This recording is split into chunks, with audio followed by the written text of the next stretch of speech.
Well, my name is Donnie. I'm 47 years old. Everett lifer. Spent most of my time growing up in Everett. Went to Lowell Elementary, dropped out of Everett High School, but spent most of my time growing up in Everett. I found myself, sitting under the bridge, abusing drugs, committing criminal activities to sort of fund my addiction, sleeping up on the hill by the overpass, and that was probably the lowest point of my life. Like, I had nothing, I was broke, spun out, hungry. I was like 140 pounds, 150 pounds when I showed up there. I'd burned all my bridges everywhere, my family, my friends. I had nowhere to stay. And I was actually in a treatment facility in Spokane, ABHS. It was a DOC facility, and I was looking to get into Oxford housing, clean and sober, when I got released from the treatment center. And I remember Kathy Oslin, bless her heart, she said, well, we can't find you anywhere to go, but there's a bed for you at the Everett Gospel Mission. And I was reluctant. I was resistant to the idea because of all of the stigma. But one thing I will say is they never turned me away, regardless. And I showed up high, and I showed up not high. But one thing that was really impressionable was there was never any judgment. But I really thought about, like, what are my options here? I can go back out and continue to get loaded, or I can try something different. And when I got there, I remember, because I've had a lot of experience with being in dorms and through the Snohomish County Jail, it was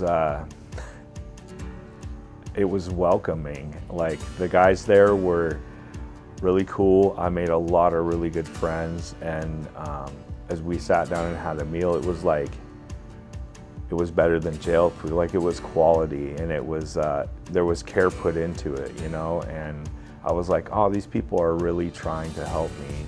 And in that whole first couple days, my whole preconceived perception about how the mission was, how it was ran, and what goes on there was completely blown apart.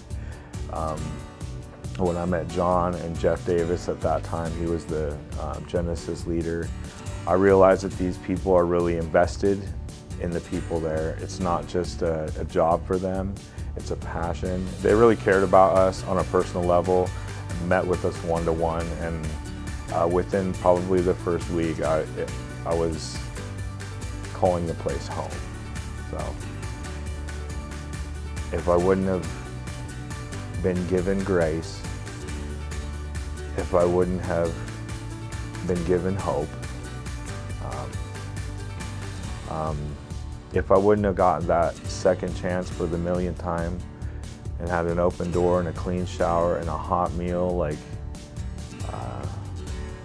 it would have been prison or death. Without the mission component in my story, my life would have turned out a lot different. I don't think we would be sitting here talking about it. So I'm living proof of what somebody's generosity can change a life, and my life is completely changed.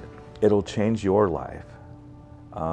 Seeing the fruit from being generous with either your time or your finances is life-changing for not only you. You think you're doing something for someone else, but it's actually doing something for you.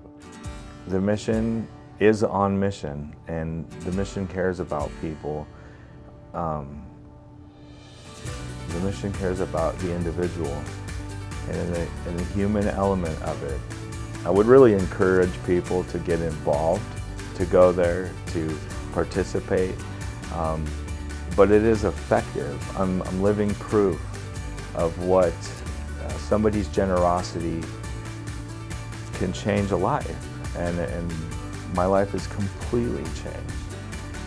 I'm currently an employee here at Campbell Nissan in Edmonds, Washington as a service advisor, and been here in October will be my 9th year employed by the Campbells.